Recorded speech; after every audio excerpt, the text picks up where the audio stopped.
दीपा की शादी को 1 हफ्ता हुआ था। दीपा को लग रहा था कि शादी के बाद सब कुछ ठीक होगा। उसके ससुराल में सास, ससुर, ननद और पति हैं। छोटा सा परिवार होगा, कोई ज्यादा रोक टोक नहीं होगी। पर दीपा ने जो सोचा था उससे विपरीत ही था। ससुराल में 4 लोगों का परिवार नहीं था।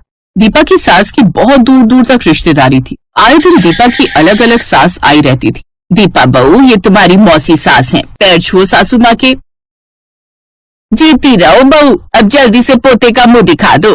तुम्हें पता है दीपा, हमारा नवीन जब छोटा सा था हमेशा तुम्हारी मौसी सास के घर पर ही खेलता रहता था। बहुत प्यार करता है नवीन अपनी मौसी माँ को।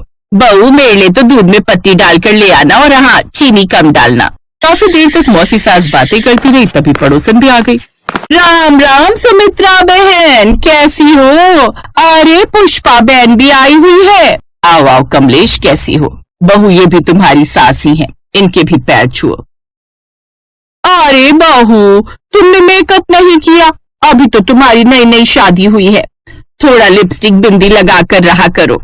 नई नवेली बहुएं सजी सवरी अच्छी लगती हैं। जाओ बहू, पहले मेकअप करके आ जाओ, उसके बाद सबके लिए चाय बना लेना। जी। दीपा को मेकअप करना बहुत कम पसंद था। वो लिपस्टिक बिंदी वगैरह कम ही लगाती थी, पर सबके कहने पर उस दिन उसने मेकअप कर लिया। अब तो ये रोजाना का ही नियम बन गया था। कोई ना कोई रिश्तेदारी की सास घर पर मिलने आती रहती थी। दीपा बहू, ये मेरे बचपन की सहेली है शकुंतला। ये भी तुम्हारी सास ही है, कुछ दिनों के लिए रहने के लिए आई है। और ये शकुंतला की बहन मालती, उनकी बेटी की शादी है।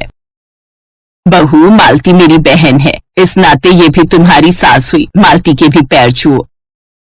बस बस बहू, जीती रहो जीती रहो। शकुंतला, अपनी अटैची मेरे कमरे में ले चलो, वहीं थोड़ी देर लेट भी लेना। बता दो क्या खाओगी, दोपहर में बहू बना लेगी। दीपा, हम तो प्याज लहसुन के बिना ही खाना खाते हैं। तो कोई बात नहीं, तुम्हारे लिए बिना प्याज लहसुन का खाना बन जाएगा। बहू तुम्हारे लिए अलग बना देगी। दीपा बहू, इनके लिए बिना लहसुन प्याज का खाना बना देना। हाँ बहू, और ध्यान रखना बर्तन में प्याज और लहसुन बिल्कुल नहीं लगना चाहिए। बर्तन को पहले अच्छे से धो लेना। जी आंटी जी। अरे बहू, आंटी नहीं सासू माँ कहो इन दोनों को, ये दोनों भी तुम्हारी सासू माँ ही है। जी माँ जी। अभी तक तो सब ठीक था। दीपा हाँ में हाँ मिला रही थी, पर एक दिन दीपा नवीन के साथ घूमने के लिए जा ही रही थी। उस बीच नवीन की ताई और चाची दोनों आई हुई थी। माँ जी ये चाय। हाँ बहू, लाओ रख दो। कहीं जा रही हो बहू? जी ताई जी नवीन जी के साथ बाजार जा रही थी। दीपा बहू, कपड़े ज्यादा छोटे नहीं पहने हैं, कोई सूट साड़ी पहन जाती। ये कटे पिटे कपड़े भाई हमें तो समझ आते नहीं है। पता नहीं तुम आजकल की बहुएं ये टाइट कपड़े और छोटे छोटे टॉप कैसे पहन लेती हो। हमारी बहुएं तो नहीं पहनती। मजाल है अगर ऐसे कपड़े पहनकर कहीं घूमने के लिए चली जाएं। हमने तो इतना बोला ही नहीं है, अपनी बहू को इतनी छूट देते नहीं है। सुमित्रा, तुमने बहू को मना नहीं किया इस तरह के कपड़े पहनने के लिए? रहने दो भाभी, ये आजकल की बहुएं हैं, भाभी मना करे और ये मान जाए, ऐसा हो ही नहीं सकता। दीपा कोई कुर्ती वगैरह पहन लेती जीन्स के साथ, ये टॉप बहुत छोटा है। वो मैं माँ, ये टॉप मैं लाया था दीपा के लिए। मैंने कहा था दीपा को कि आज मूवी देखने जाएंगे, तो ये टॉप पहनने में क्या बुराई है? माँ, इस टॉप में क्या दिक्कत लग रही है आपको? और चाची जी आपको? नवीन अभी बात पूरी ही कर रहा था कि तभी उसके पापा आ जाते हैं। नवीन की माँ, कल हमें गांव जाना है, सब नई बहू से मिलना चाहते हैं, तो माँ ने गांव बुलाया है। भाई साहब का दुकान से फोन आया था, नई बहू को लेकर जाना होगा, उन्होंने स्पेशल बोला है। देवर जी, इनका फोन आया था, मैं बात कर लेती हूँ, फिर तो हम सबको कल गांव निकलना होगा। बहू अब तुम तैयार हो जाओ, गांव में बहुत बड़ी रिश्तेदारी है हमारी सासू माँ यानी तुम्हारी दादी सास अब तुम्हें वहीं मिलेंगी। दीपा और नवीन घूमने के लिए चले गए। थैंक यू नवीन जी मेरा साथ देने के लिए। दीपा, 7 फेरे और 7 वचन निभाते हुए मैंने एक वादा ये भी किया था कि मैं हमेशा तुम्हारे साथ निभाऊंगा, ओके? नवीन जी, गांव में कौन कौन रहता है? मुझे तो बहुत घबराहट हो रही है। यहाँ पर ही मैं अभी तक इतनी सारी सासों से मिल चुकी हूँ, वहाँ पर पता नहीं कौन कौन मिलेगा। हाँ ये तो है, गांव में दादी जी, परदादी जी और उनकी बहनें, बहनों की बहनें सब शुरू से गांव में रहती हैं। अब कुछ दिन के लिए तो तुम्हें उन्हें झेलना पड़ेगा। अगले दिन पूरे परिवार के साथ दीपा गांव के ससुराल में पहुंचती है। दीपा को लगा था कि गांव में उसे बहुत परेशानी महसूस होगी, पर दीपा को तो गांव में इतना प्यार मिला जैसा उसने सोचा भी नहीं था। गांव में दीपा की दादी की, परदादी की 10-12 तो बहनें थी। उसके अलावा बहनों की देवरानी, जेठानी और उनकी भी सास, कुल मिलाकर गांव में दीपा को 100 सासों से मिलने का मौका मिला।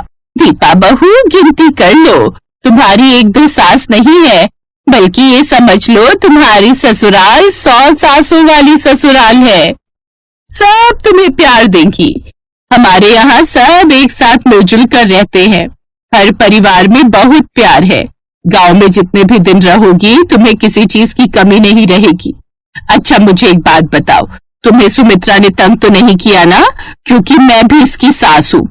और हाँ, मेरी भी सास वो बैठी है, यानी कि तुम्हारी परदादी सास। बिल्कुल ठीक कह रही है जानकी। सुमित्रा, अपनी बहू को बेटी की तरह प्यार देना। अपना घर छोड़कर बेटियां ससुराल आती है ना, तो उन्हें बेटियों की तरह प्यार और दुलार की जरूरत होती है। खूब संजो कर रखना अपनी बहू को, बहुत लाड प्यार देना, जैसा मैंने जानकी को दिया और जानकी ने तुम्हें, और तुम्हारी इन दोनों देवरानी जेठानी को दी। सुमित्रा बहू दीपा बहुत प्यारी है। बेटियां बहुत भाग्य से मिलती हैं। हमेशा मिलजुल कर रहना, मिलजुल कर रहने से प्यार बढ़ता है।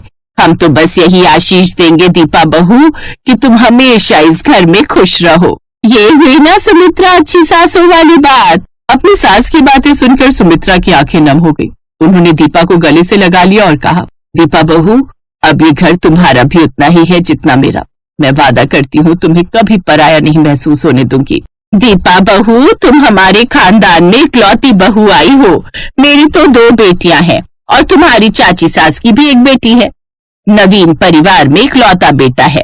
जैसे हम उसे प्यार करते हैं वैसे ही हम सब तुम्हें भी प्यार देंगे। दीपा बहू, तुम्हें जो पहनना है पहनो, तुम्हें कोई नहीं टोकेगा। तुम इस घर की बहू हो और बहुएं बेटियों की तरह रहे तो उसमें क्या हर्ज है। मेरी बेटी सुनैना भी तो ऐसी कपड़े पहनती है, पर मैं उसे कभी नहीं टोकती। तो फिर तुम्हें क्यों टोके? तुम भी तो बेटी की तरह हो। खुश रहो बहू। दीपा की आंखों में खुशी के आंसू छलक आए। उसने पहली बार महसूस किया कि वो इस घर में सिर्फ एक बहू नहीं बल्कि परिवार का अहम हिस्सा है। गांव की औरतें भी मुस्कुरा उठी। उनमें से एक ने कहा, दीपा बहू, मैं भी तुम्हारी सास ही हूँ। बस इतना ही कहूंगी कि जब इतनी सारी सासें हैं तो उतना ही ज्यादा प्यार भी मिलेगा। क्यों सुमित्रा, सही कह रही हूँ ना? बिल्कुल सही कहा सावित्री बहन। सबके चेहरे पर खुशी आ गई क्योंकि उनकी बहू दीपा के चेहरे पर खुशी थी। नवीन भी दीपा को देखकर मुस्कुरा देता है।